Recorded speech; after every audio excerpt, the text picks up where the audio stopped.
mfethu njengamanje ke sihamba no under 16 sisakhona la egroundini le KZN Academy. Njengamanje siphethe ucoach uSiya for under 16 coach ara kunjani mfethu? Ngiyaphila mfethu kunjani? Sikhona bhuti. So awusitshele mfethu kancane nje ukuthi iSuper Cup yini uyaziyo ngayo wayidlala before noma uzobuqala namhlanje lo nyaka? From what I've heard, it's a very good tournament, you know, especially for youth, for development. Angaze ngibe kuyona, but to be honest, I'm very excited, you know, to watch the boys play, and also to see how they are going to respond to what we've been doing in training, preparing for this amazing tournament, the Super Cup. Alright, coach. So njengamanje sesifisa ukwazi ukuthi since you be uzoyidlala okokuqala, ithini philosophy yakho, how are you shaping your boys ukuthi uba prepare physically, mentally ukuthi kuzodlala le tournament le? If you speak about my philosophy, I'd say number one is clear ethos. We are having a team that is shaped in a way that whoever who's coming to watch it, everything is clear, you know, to them on what we are trying to do as a team. That's what clear ethos mean. We want to be a team that is going to be, you know, clear to everyone on what we are trying to do. If we are playing with high aggression, we are going to play with high aggression, high energy. Yeah, that's my philosophy. All right, okay, coach. So ngoba njengamanje lana sidila ne development under 16. So we know ukuthi teenagers have very high emotions sometimes. Yes. So when a result does not go your way, when Simba will face a lose, or even in cases where you won a very important game, how do you keep the boys in check ukuthi bakontrola kanjani to deal with our disappointments nama victories? For my victories, if ngaqala ngawo, I think it's very important, and even the boys, they know. Ukuthi we remain humble, you know, we stay humble, we celebrate the win, yes, because we always want to win, but the most important part is, you know, to be humble. And then as for our setback, again, is to understand that our setback are part of the game. For me, I think our setback are very important moments, so we want us to be cool, you know, in development, because it's as part of a game. It's either you lose, you win, or you draw. So it's very important for them to understand and then take a setback as a lesson for them to grow going forward. Yeah, very valuable words lapho coach uqinisile kakhulu manje, especially with development. It's going to be all kinds of results, but the baleka kakhulu is the holistic development of umdlalo. Yes. So njengamanje ke, since you say we participating for the first time in tournament, yeah, for the other coaches and other teams abazobe behleli besibuka noma bazofika ground bezosibuka, or others who wish to participate, yes, ungathini kubona ngaba encourage kanjani for the tournament? I'd say people, they should come, you know, watch talent. This tournament it's all about our players, you know, the youth. So I'd say people must come and support the young ones, and also you must remember that the young ones, they ilapha bajabula khona kakhulu if they get support, especially from the parents. Also even the coaches from the higher levels, about TTC, about PSL, they should come and then watch the youth. I think that's the only way we can show support to them, and that's the only way we can see them, you know, appreciating and celebrating kuba a part of the tournament. So I'm sure mntu wawudlala ibhola before vele nawe. No, definitely. Kaningi kabi futhi. Yeah. So njengamanje ke yipi advice oyithole ebholeni eyakusiza ebholeni ukuthi ukhule ebholeni oyapply yona nasempilweni that you would like to pass on to youth la ngaphandle?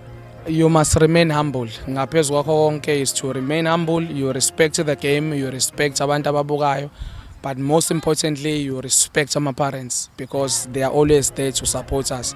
So we have to respect and remain humble.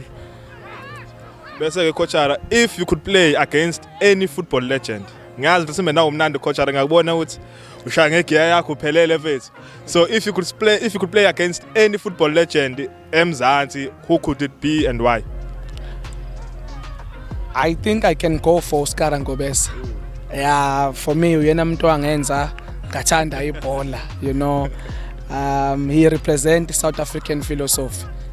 You know, you have to entertain the fans, you have to entertain yourself, enjoy game. So for me, Oscar Ngobese, for izinto ayezenza egrounding, entertain the fans, but most importantly, just to make sure that you are always happy, you know, egrounding.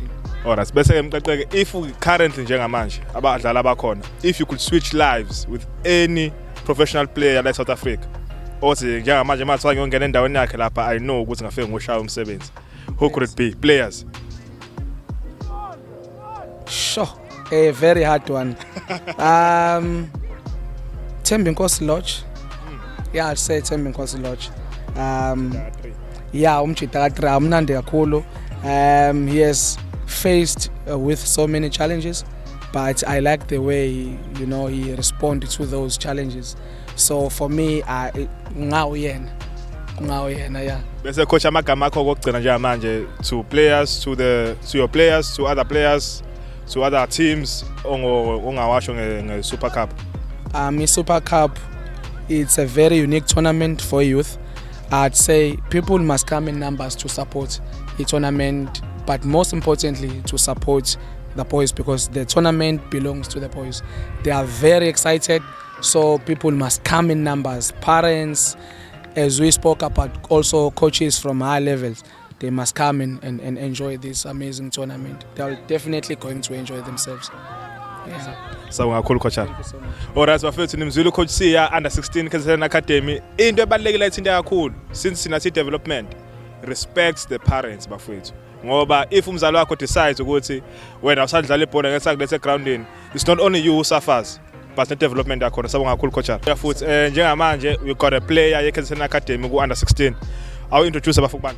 Igama lami nguSibonga Akakhuzwayo, dlala eKZN Academy under 16. Alright, Sibonga wakakhuzwayo. Bathi okhuzwayo ubani uthi thakazela? Umedo phakathwayo. Ophakathwayo. Hayi ke ngcono ubeyazazi futhi ngisizwa uScript uzothi hayi gang. Alright, bafethu Sibonga under 16 iPantan Super Cup awusitshela ukuthi ama experiences akho before mase wakwayidlala ukuthi wayibona i-tournament enjani and kulonyaka lo what are you hoping to achieve? Super Cup tournament yona inzima ekhulula yabo. Namathema asuke phakathi bonke abantu basuke beyimisela ukuthi benze kahle. Yeah, kodwa masibambisene siyiteam senza kahle, siyakwazi ukuthi sinqobe njengoba sinqobile nje na before. Siyathemba ukuthi nakulokho kuzowenzeka kahle. So i-mandate clear nifuma ukuthi no defender isiqoqosene. Yeah, siyo defend. Hayi no, kulungile. Bese ke mfethu ukuthi ke wena ke how do you prepare yourself? Ngoba siyazi ukuthi ibhola adinga ukuthi udlale physically kuphela. Ladinga na mentally ukuthi ube strong. Uyilungiselela kanjani na physically and mentally for each and every game or for each tournament letho idlala? Mele sihlale sibambene nje namajita simotivateane siyaqhuzelana njengoba siyiteam yabo. Ngoba siyiclub siyiteam yabo, mele sibambisane sonke namajita sikwazi ukudlula kulokho esisuke sibhene nakho. Bese ke isifundo wasifunde sibaleke kakhulu futhi ebholeni. From all coaches, I'm sure we've been playing for amanye ama team. I-advice ucoach akunika yona oyisebenzisa ebholeni nasempilweni ekusebenzelayo. Yeah, ukuthi uhlale usebenza kanzima nje.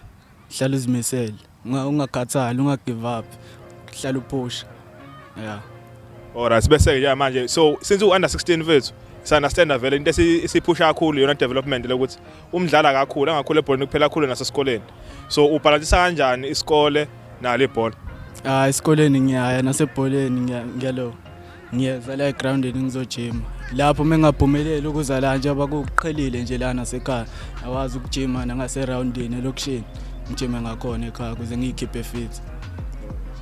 Alright, bese ukuthi nje manje ke sizwe la ukuthi sibona i-ball knowledge basho njalo ngithi manje. I-ball knowledge isibhola laza kangakanani. So ama legend asemzansi vethu. If ungathiwa nje manje zikhethela ne legend ungathiwa nayo 1v1 la ungamqonda umnqume ungayikhetha ba? Ayetha bani.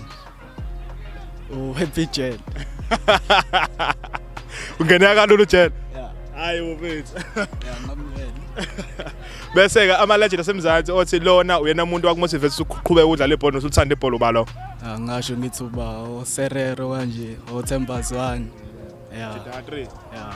Hayi no coach wakho umncanyile umjida3. Yeah, shise. Alright, bese ukuthi nje manje if badlala nje manje South Africa. If ungathi you get the opportunity uswitche impilo nayo imuphi lo mdlalo lo? Lodge.